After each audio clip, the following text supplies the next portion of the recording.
Assalamu alaikum, bonjour à toutes et à tous et soyez les bienvenus pour une nouvelle vidéo.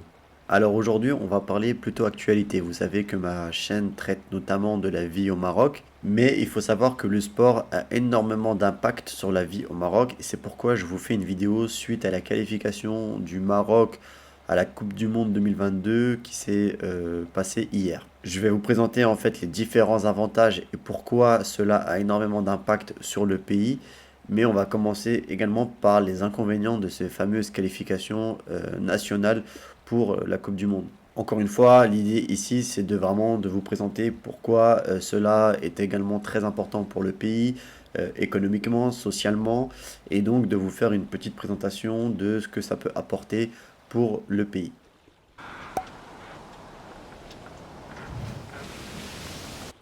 Alors, avant de commencer la vidéo, si vous n'êtes pas abonné, bien sûr, n'hésitez pas à suivre la chaîne. Cela vraiment nous aide à être référencé et être visible sur YouTube.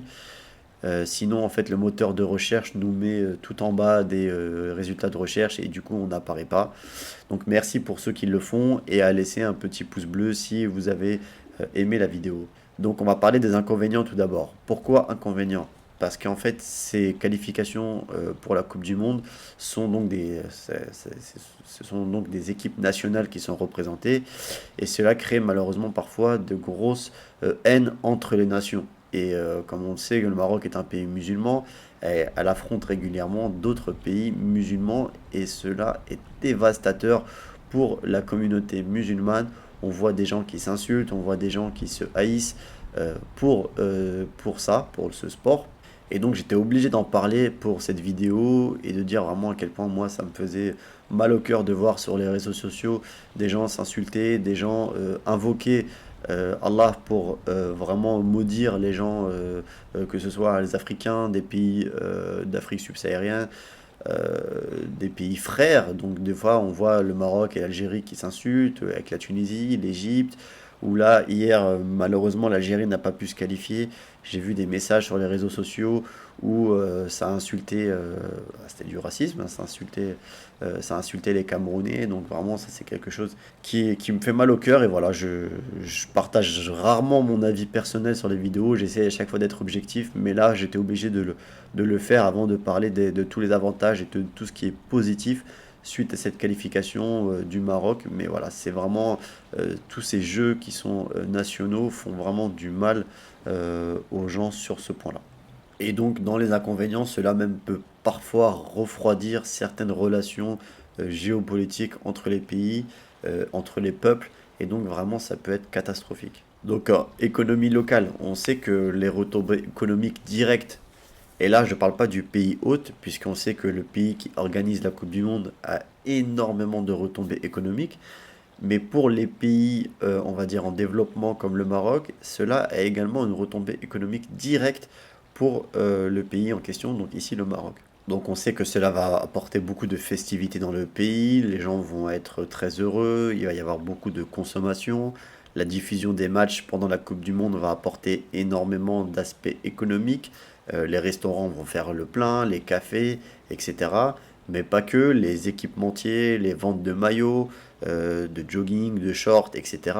Les télévisions, ça va se vendre énormément pendant cette période-là, de tout ce qui est équipement audiovisuel, pour tout ce qui est livraison de snacks, de pizzas, de restaurants, bref, et économiquement pour le pays, ça va être une bouffée d'oxygène pendant la période de la Coupe du Monde. Donc là, je crois, Qatar, c'est soit en novembre, soit décembre, et on sait que tant que le pays sera toujours en course dans la Coupe du Monde, cela apportera une hausse de la consommation et donc de l'économie du pays pendant cette période-là. Et vraiment, ça n'est pas négligeable pour tous les professionnels de ce secteur-là.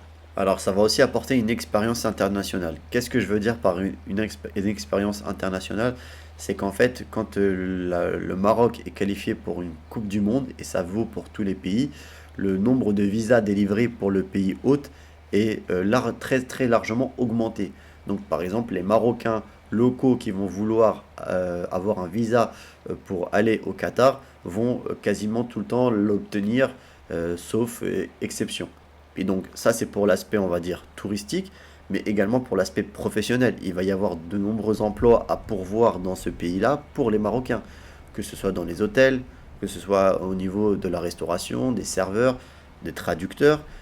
Faut savoir que donc tous les Marocains professionnels footballeurs ils vont aller dans des hôtels, ils vont être accompagnés de leur famille, donc c'est plusieurs centaines de personnes qui font le voyage pour toute la délégation, pour la fédération, et que donc souvent les pays hôtes engagent certains membres du pays qui arrivent pour les aider, pour les accompagner, etc., etc. Et ici, il y a un nouvel argument en faveur du Maroc, c'est que le Qatar est un pays qui parle arabe. Et donc ici, pour permettre de subvenir à tout ce besoin professionnel qu'il va y avoir dans le pays, ils vont vouloir recruter des arabophones. Et donc le Maroc est pile dans la cible. Sachant qu'au Maroc, les gens parlent énormément français et anglais, ils vont avoir beaucoup d'atouts pour pouvoir postuler pour ces emplois-là. Donc vraiment, cela va avoir un grand effet bénéfique pour tous l'emploi du pays, en tout cas pour ceux qui vont vouloir s'expatrier pendant un temps, travailler au Qatar, même si c'est temporaire, ça reste une bonne expérience internationale et peut-être que d'autres vont pouvoir même rester au Qatar, ils vont trouver un emploi, se stabiliser et pouvoir aider leur famille à distance, etc. Donc vraiment, c'est pas à négliger.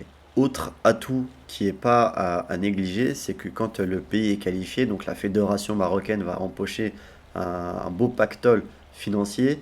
Et logiquement, c'est ce qui se passe pour tous les pays. Donc là, oui, on va me parler de corruption, etc. Mais bon, moi, on va rester dans la théorie. Cela va avoir un effet sur toutes les structures footballistiques du pays. Donc tout ce qui est club, association, structure, donc les stades, les terrains, les gymnases de foot, etc., etc.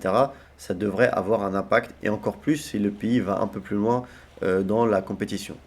Ça peut également même pousser le gouvernement à investir encore plus d'argent dans ce secteur-là du pays, à développer les associations sportives, à développer tout ce qui est entraînement des enfants, des jeunes, pour le recrutement, le repérage, vraiment pour améliorer le niveau national du pays sur le football.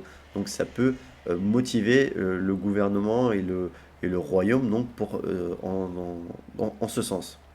Et enfin, l'impact social sur le peuple, c'est un impact vraiment très important. On l'a vu tout à l'heure, les gens vont faire la fête, ils vont être contents, etc. Et donc, même sur l'aspect mental du pays, ça va être vraiment très important. Les gens vont être plus heureux de manière inconsciente, ils vont être plus motivés peut-être pour travailler, pour faire des choses, etc. Et moins énervés, moins tendus. Ça peut prêter à sourire ce que je dis là, mais vraiment c'est très important.